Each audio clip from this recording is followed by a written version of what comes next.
ওকে, এই পর্যায়ে আমরা তোমার 3.2 থেকে 13 নম্বর অঙ্কের সলিউশনটা করব। অর্থাৎ আমরা যে ধারাবাহিক ক্লাসগুলো করতেছি সেই ধারাবাহিক ক্লাসে আজকের ক্লাসে শুধু 13টাই সলিউশন করবো, 13 ক এবং খ। ওকে, তো 13 কতে এই জিনিসটা দেওয়া আছে প্রথমে, আর বাম পক্ষ দেওয়া আছে এটা। প্রশ্নটা হলো এই যে প্লাস বি প্লাস সির মান দেওয়া আছে, ক হলো এটা, খ হলো এটা। তোমরা খতে পরে যাচ্ছি, কর সমান চিহ্নের আগে এটা হলো বাম পক্ষ, তার মানে সমান চিহ্নের পরে এটা ডান পক্ষ, এটাকে করব। ওকে, তো এবার আসো এখানে এই দুইটাতে সূত্র করে কিউ প্লাস বি কিউবের সূত্র। সেটা কি a plus b whole cube minus 3ab into a plus b. আর বাড়তি কি থাকে? Plus c cube. এটা বাড়তি থাকে, এটাকে আমরা বাড়তি লিখে রাখি। তো এবার আসো, আমার দরকার এ প্লাস বির মান। আমার তো এ প্লাস বির মান নাই, তো আমি এখানে কি করব? এ প্লাস বি লিখে এই যে সিটা আছে যোগের, সমাধানের নিয়ম হলো এক পাশে যোগ হলে আর পাশে কি হবে? বিয়োগ। তার মানে মাইনাস সি।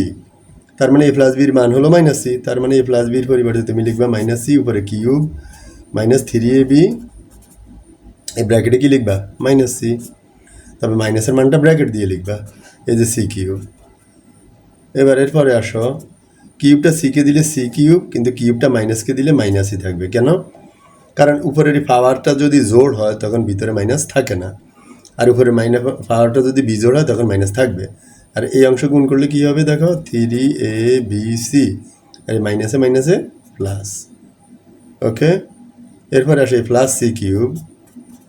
এবার আসে সি কিউবটা বিয়োগের, সি কিউব যোগের, এখানে কে থাকে? 3abc। হ্যাঁ, এটাই আলোচ্য অঙ্কের ডান পক্ষ। ফাইনালি তুমি লিখবো অতএব বাম পক্ষ সমান ডান পক্ষ প্রমাণিত। খ নম্বরে অলরেডি আগের মানটাই দেওয়া আছে, তবে তুমি এই এটা ছিল আমার খ নম্বরের বাম পক্ষ, আর অলরেডি ডান পক্ষ হলো 1। এখানে আমরা কি করতে পারি? নিচে আছে 3bc। বি প্লাস সির মান যদি থাকতো তখন আমরা কি করতাম? বি প্লাস সির মান বসাতাম। তো এখান থেকে করা যায়। তো কীভাবে করা যায়? আমি যদি এই প্রথম দুইটাকে লিখি, এ প্লাস বি রাখি, তাহলে সি আছে যোগের, সি এই পাশে গেলে কী হবে? বিয়োগের। হ্যাঁ, কমা, আবার যদি বি প্লাস সি রাখি, বি প্লাস সি রাখি, এখানে অতএব চিহ্ন দিব।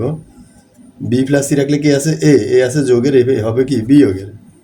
কমা, আবার যদি আমি এ প্লাস সি রাখি, এ প্লাস সি রাখি, তখন এ আর সি রাখলে কে থাকে? বি। বি যোগের, বি হবে কি? বিয়োগের। মানে এই লাইনটা তুমি প্রাকৃতিক করে নিবা। তখন বি প্লাস সির পরিবর্তে কি লিখতে পারি? মাইনাসে প্লাস 3ca, সি প্লাসে, সি প্লাসের পরিবর্তে লিখতে পারি কি? মাইনাস বি, উপরে স্কোয়ার 3ab। এ প্লাস বি, এ প্লাস বির পরিবর্তে কি লিখতে পারি? মাইনাস সি, মাইনাস সি লিখবো, উপরে কি? স্কোয়ার।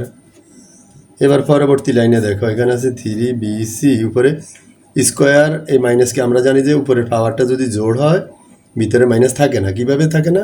মাইনাস কয়বার? দুইবার। তার মানে মাইনাস একবার, একবার, দুইবার, মাইনাসে মাইনাসে প্লাস, এইভাবে থাকে না। ওকে, তো স্কোয়ারটা মাইনাসকে দিলে প্লাস হয়ে যাবে, স্কোয়ার একে দিলে স্কোয়ার। এখানে নিচে 3ca, উপরে তো বি স্কোয়ার, মাইনাসকে দিলে থাকবে না, 3ab স্কোয়ার, সিকে দিলে সি স্কোয়ার, স্কোয়ার মাইনাসকে দিলে হয়ে যাবে প্লাস। এবার দেখো নিচে এই কতটা অংশ দেখো, এগুলোর লসাগু করবা।